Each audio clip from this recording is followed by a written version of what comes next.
যে মাটিতে প্রথম হাঁটতে শিখেছি, যে ভাষায় প্রথম মা ডেকেছি, সেই বাংলাকে জানাই শ্রদ্ধা ও ভালোবাসা।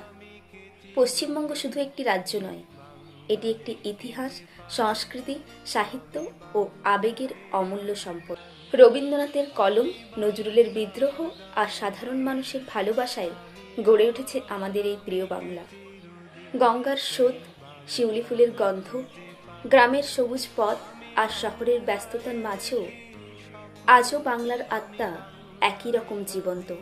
আসুন এই পশ্চিমবঙ্গ দিবসে আমরা সবাই প্রতিজ্ঞা করি, বাংলার সংস্কৃতি, ঐতিহ্য ও সৌন্দর্যকে আরও সমৃদ্ধ করে ভবিষ্যৎ প্রজন্মের কাছে পৌঁছে দেব। গর্বে মাথা উঁচু করে বলি, বাংলা আমার প্রাণ, পশ্চিমবঙ্গ আমার অহংকার। এই পশ্চিমবঙ্গ দিবসে বাংলার জন্য রইল অফুরন্ত ভালোবাসা ও শ্রদ্ধা।